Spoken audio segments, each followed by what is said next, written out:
When I think about North Korea, what first comes to my mind is a mist over the calm and majestic surface of the Taedong River near Pyongyang. Sometimes I wonder whether words still have the power they once used to have. In the past, a beautiful poem, a confession, or a declaration of love were capable of changing one's entire life, and sometimes even the destiny of a nation. But is this still the case in this time and age? As a writer, I often feel futility, even despair. Still, as an internationalist, I refuse to succumb to pessimism, and I try to use words as my weapons, again and again. I have already said a lot about North Korea. I have spoken and shown images. I have spoken about the unimaginable pain this country has had to endure. I have spoken broadly about its tremendous gesture of helping to liberate and then to educate so many parts of the world, including the enormous and devastated continent of Africa. Still, the propaganda against the people of DPRK rules. Let me try again.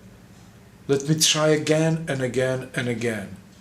North Korea is a beautiful country, inhabited by human beings, with blood circulating through their veins. Despite what you are directly and indirectly told, these people feel pain and they are capable of experiencing great joy. Like others, they often dream, fall in love, and suffer when being insulted or betrayed or abandoned. They laugh and cry, they hold hands, get angry, even desperate. They have great hopes for a better life, and they work very hard trying to build their future.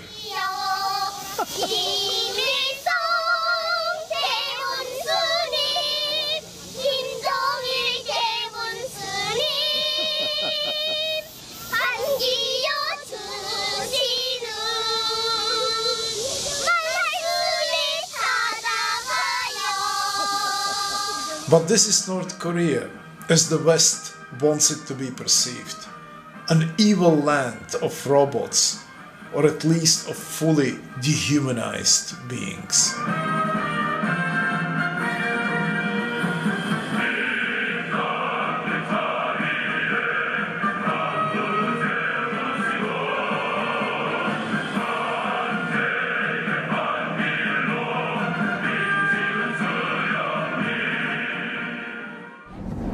The city of Pyongyang.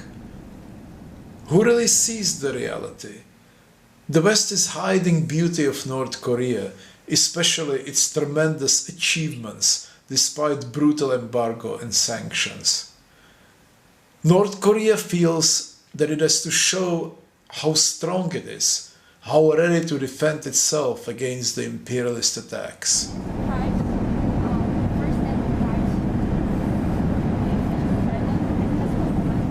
But let us drive around Pyongyang, this beautiful modern city that literally rose some 6 decades ago from rubble, flattened by the war. Just look, don't judge. Theaters and museums, wide avenues, ecological trolleybuses and trams, double-decker buses, wide sidewalks, parks and public spaces. Look closely. No slums, no filth, no crime.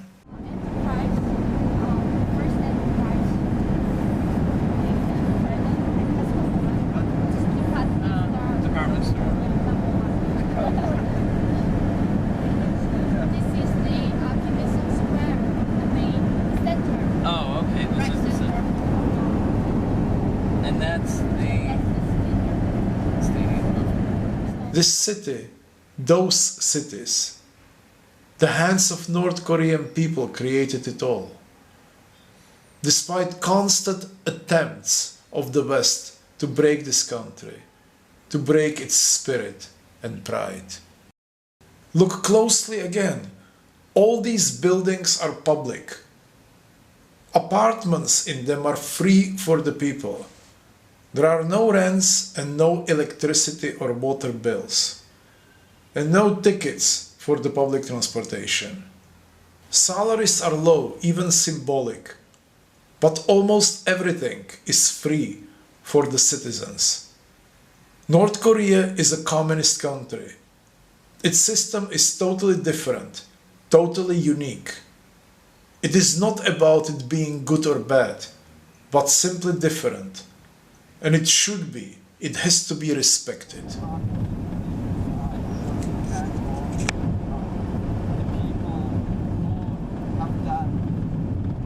Before terrible things happen, before there is a war and the West tries to ruin this country, let's look at the faces of the ordinary people of North Korea.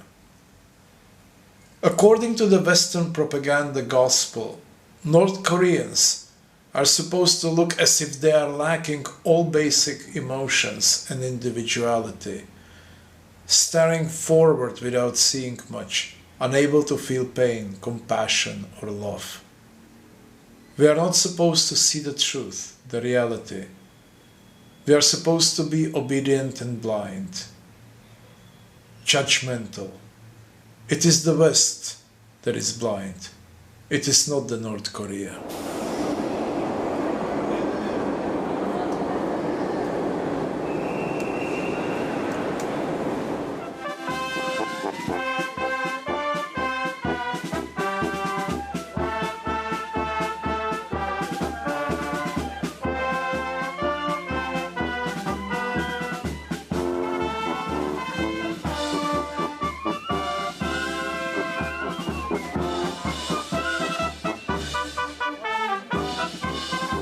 For more than 60 years, the West attacks, intimidates, and threatens North Korea for being communist, for helping to liberate Africa and other colonized parts of the world, or for simply being different.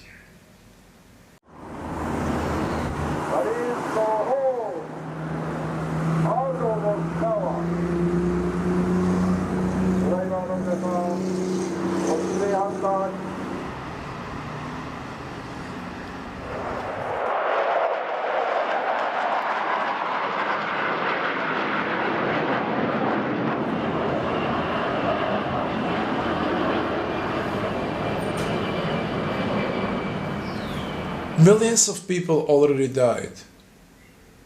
Lives of further millions of North Korean citizens were already terribly affected by this confrontation provoked in Washington, London, Tokyo, and Seoul. From these deadly US air bases in Okinawa, Japan, the attack could start against North Korea, and one day possibly even against China.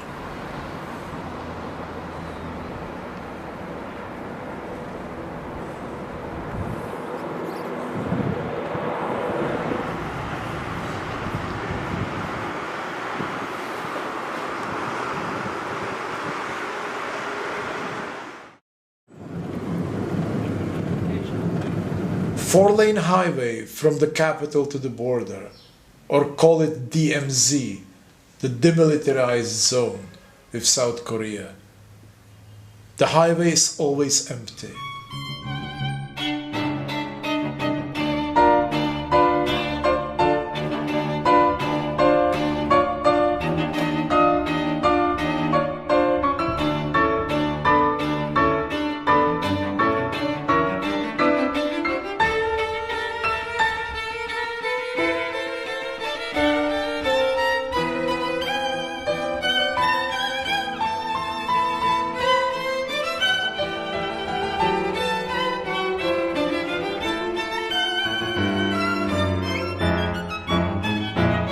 The frontier is the most fortified and deadly on earth.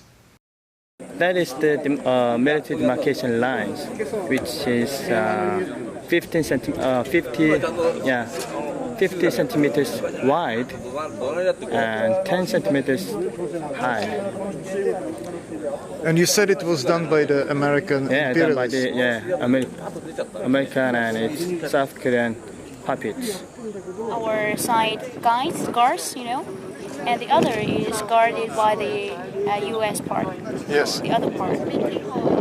I know. There are South Koreans in these blue uniforms Yeah. from the other side.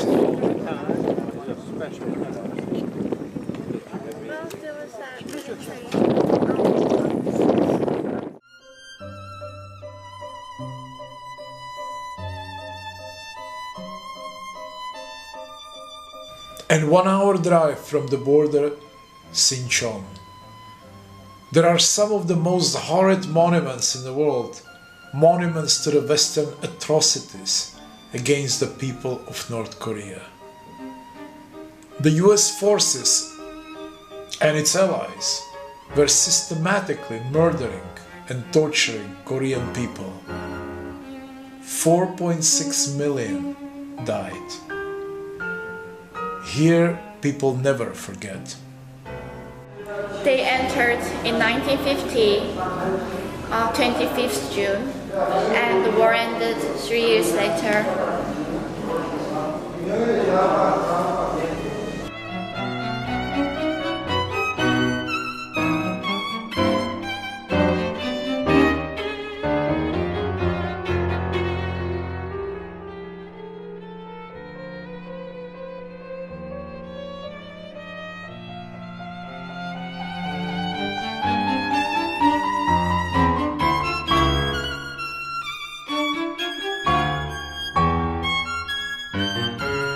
They're torturing her.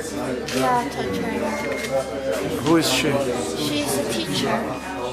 Why do they torture her? They don't have explained. Is it her? Hear 세 her, 사람이 동생을 5분째로 No. 생매장했습니다. really. 이 대자신가? 이 유자가? 이 유자입니까? 예. Yeah, it's her. 다음 원신을 말씀했습니다. Did she die? Did she survive? She's dead. She's captured and really fought strongly till the last hour. So she died. She died in the end.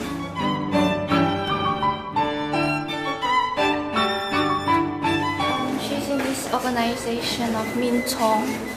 It's like a youth organization, and she just say the slogans: "Long live our General Kim Il-sung" and "Long live the Workers' Party of Korea" before she dies. Are these Americans? They're just showing that they are like wolves. We Yes. call them like yeah.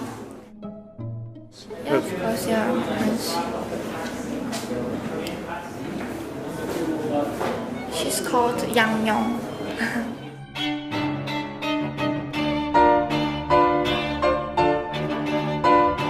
Did they rape many women? Did they torture many women? Yeah, especially women and children. I mean, countless. The world realizes what a terrible price you paid and owes you a great debt. 전쟁이 우리에게 가져다 준 국가는 조선인민들이 더욱더 잘 알다시피 참혹한 것입니다. Even the Encyclopedia Britannica, our basic reference book for information, tells us that 4,600,000 Koreans died as a direct result of U.S. armed aggression in the 3 years 1950 to 1953. 여러 도서들을 통해서도 알 수 있겠지만 미국에 의하여 강요된 지난 조선전쟁 시기 3년 기간 조선인민은 460만 명이라는 많은 사람들이 생명을 앗아갔습니다. War is always hell. 전쟁은 언제나 지옥과 같은 것입니다. I must comment briefly on the dangerous future that we face. It's imperative that we recognize that we can destroy life on this beautiful planet with the arms we now have.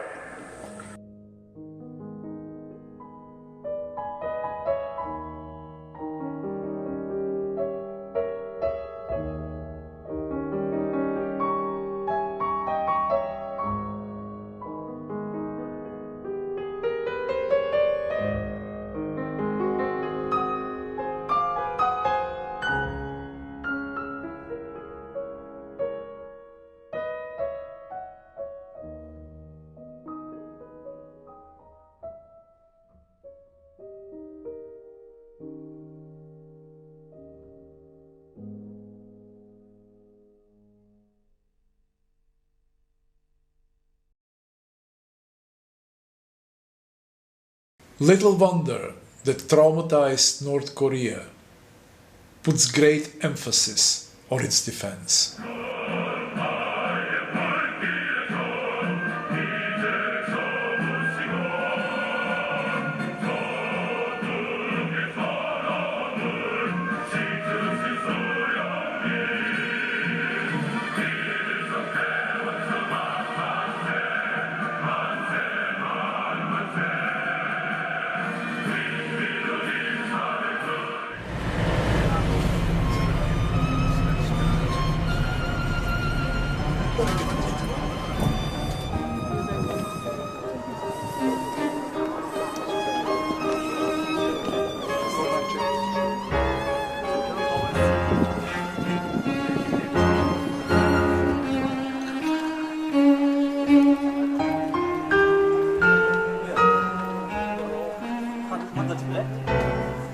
In the south, right near the border, lies a beautiful ancient city of Kaesong, a World Heritage Site inscribed by UNESCO, with its trees, stone bridges and gates.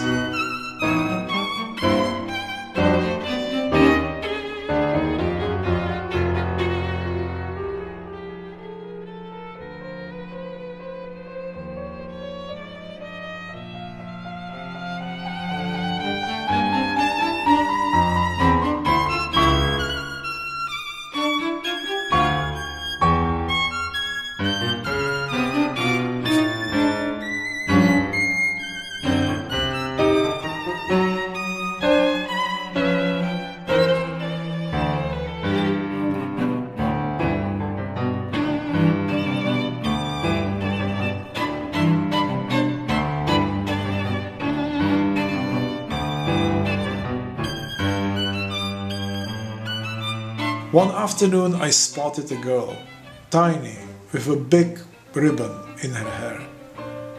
She was wearing white shoes. It was sunset. Her mother, a simple but beautiful lady, was talking to her. It was so obvious how much she loved and cherished her daughter. There was so much tenderness, so much serenity between these two human beings.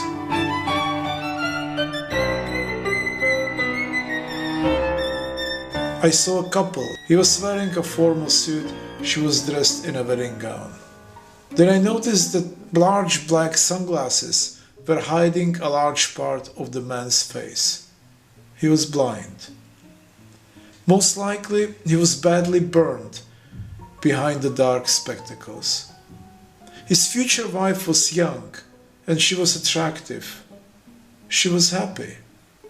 She kept chatting, laughing cheerfully. I was stunned. In the West, people have been betraying each other, abandoning one another over the tiniest inconveniences or doubts for the most egotistic reasons. And here, a young, attractive woman was joining happily her badly injured man so they could walk together, side by side, for the rest of their life journey. I visited South Korea on many occasions. There was so much hate against the North from the official propaganda. Entire huge war museums were erected. Militaristic statues. There are even wedding chapels in the propaganda institutions. In the South, the propaganda is everywhere, so it is in the West. Yet only North Korean propaganda is discussed in North America, Europe, and their client states. But look at this North Korean propaganda. It appears to be much more fun than what is coming from the South.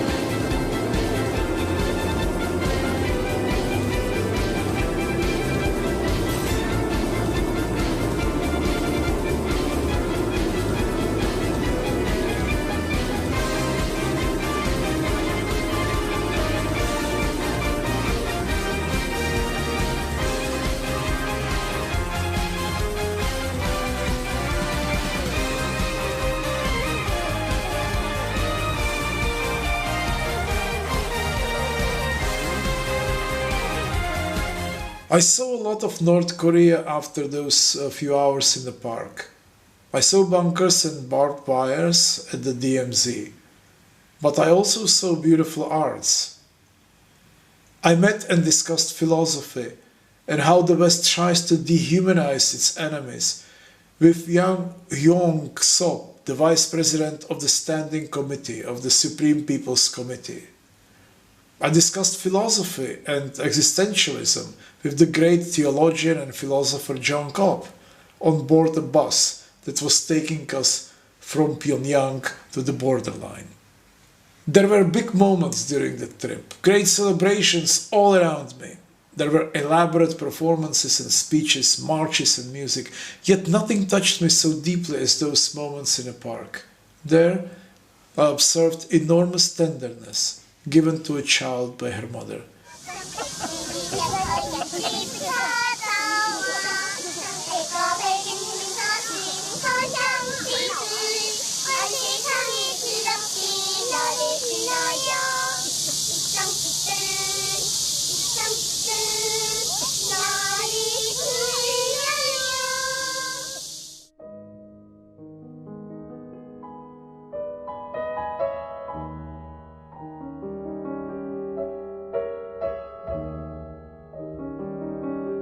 That is North Korea, which I have been privileged enough to have observed with my own eyes.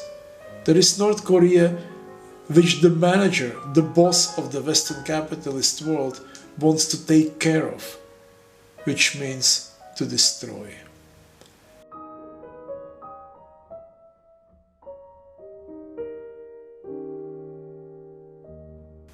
And it is North Korea where I realized, as on so many other occasions, in so many countries, that there is still so much love that resides on this earth, and that no barbarity, no cruelty would ever be able to defeat.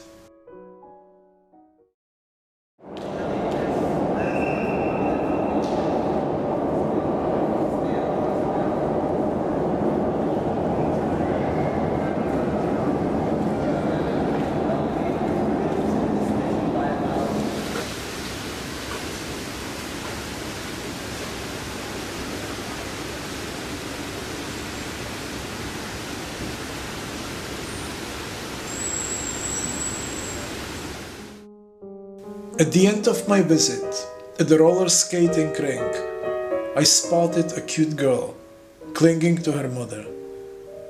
She exchanged grimaces with me, and then she began slowly skating away, waving goodbye. Her goodbye was, "See you again." And I thought, I don't want anything bad to happen to her. I want to do something to protect her, to warn the world that she is there, alive. And so I have made this film, and I dedicated it to her, to a girl from the skating rink in the beautiful city of Pyongyang.